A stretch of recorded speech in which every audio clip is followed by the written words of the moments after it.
बच्चों आज मैं आपको सिखाऊंगी कि सरल यौगिकों के सूत्र किस प्रकार से लिखे जाते हैं।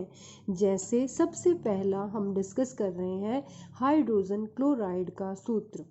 अब हाइड्रोजन क्लोराइड में दो नाम आ रहे हैं, हाइड्रोजन और क्लोरीन। उसके तत्व प्रतीक लिख लिए हमने, H और Cl।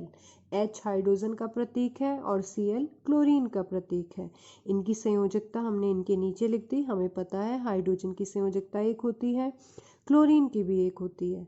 अब इनकी आर पार गुना कर दी, H की गुना 1 से, Cl की गुना 1 से। अतः हाइड्रोजन क्लोराइड का रासायनिक सूत्र क्या बन गया, HCl। अब हम अगले की बात करते हैं, सोडियम ऑक्साइड का सूत्र। दो नाम आ रहे हैं, सोडियम और ऑक्सीजन। सोडियम का चिन्ह होता है Na और ऑक्सीजन का चिन्ह होता है O। सोडियम की संयोजकता सोडियम के नीचे, ऑक्सीजन की संयोजकता ऑक्सीजन के नीचे। अब कर दो आर पार गुना, Na की गुना 2 से हुई, O की गुना 1 से हुई, तो इसका सूत्र क्या बनेगा, Na2O। ठीक है बच्चों। अब देखो तीसरा हाइड्रोजन सल्फाइड का सूत्र। इसमें दो नाम आए, hydrogen H, sulphide sulphur S। तो तत्व प्रतीक लिख लिए, उन दोनों के नीचे उनकी संयोजकताएं लिख ली। H की संयोजकता 1, S की संयोजकता 2, आर पर गुना कर दी, H के साथ 2 लगा दिया, H2S। ये किसका फॉर्मूला बन गया, हाइड्रोजन सल्फाइड का। अब बात करते हैं एल्यूमिनियम क्लोराइड। दो नाम आए, aluminium Al, chlorine Cl। Aluminium की संयोजकता 3, क्लोरीन की संयोजकता 1, आर पर गुना कर दो, सूत्र क्या बन गया, AlCl3। अब हम देखते हैं सोडियम सल्फाइड का सूत्र। सोडियम Na है इसका चिन्ह, सल्फर का S।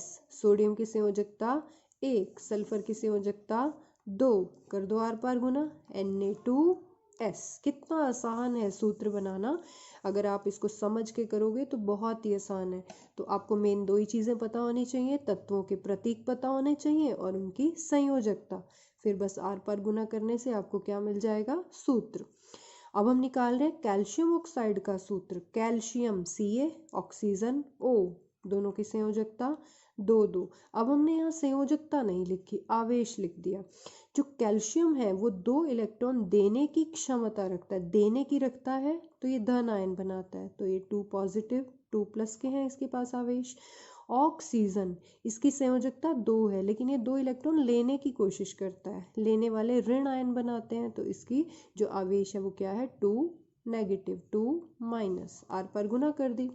अब बच्चों यहाँ ध्यान से देखो, सूत्र तो क्या होना चाहिए था मेरे पास, Ca2O2, लेकिन हम इसको सरल रूप में लिखते हैं, सरलीकृत कर देते हैं, क्योंकि दोनों के साथ ही 2-2 था, दोनों की संयोजकताएं समान थी, तो मैं इसको सिंपल फॉर्म में क्या लिख सकती हूँ, CaO। अगला है अमोनियम सल्फेट का सूत्र। ये जो अमोनियम है और सल्फेट है दोनों बहुपरमाणुक आयन है, तो इनके सूत्र आपको याद होने चाहिए, मैंने टेबल भी बनवाई है कॉपी में। तो सूत्र क्या है अमोनियम का, NH4, और सल्फेट का कितना है, SO4। NH4 के ऊपर चार्ज या आवेश होता है 1 प्लस, सल्फेट के ऊपर आवेश होता है 2 माइनस का। जहाँ भी माइनस है समझ लो वहाँ पर इलेक्ट्रॉन उपस्थित है, इलेक्ट्रॉन का आवेश है, और जहाँ प्लस है मतलब वहाँ उतने इलेक्ट्रॉनों की कमी है। तो कर दो आर पार गुना।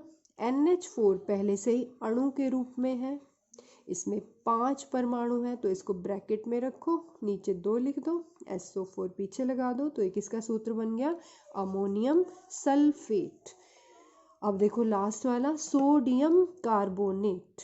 तो सूत्र क्या है, सोडियम का चिन्ह क्या है, Na। कार्बोनेट का सूत्र क्या है, कार्बोनेट भी एक बहुपरमाणुक आयनिक समूह है, CO3। आवेश सोडियम के ऊपर होता है 1 प्लस, क्योंकि ये 1 इलेक्ट्रॉन देने की क्षमता रखता है, तो 1 पॉजिटिव है, और CO3 के ऊपर आवेश है 2 नेगेटिव। इसमें आप बुक की हेल्प भी ले सकते हो, 3rd लेसन बहुत अच्छे से करोगे तो आपको 10th में भी काम आएगा। ये सूत्र बहुत सारे हैं जिनको हम रट्टा मार के करें तो याद करने में अच्छा नहीं लगता, लेकिन समझ के करें तो आपको फटाफट याद हो सकते हैं।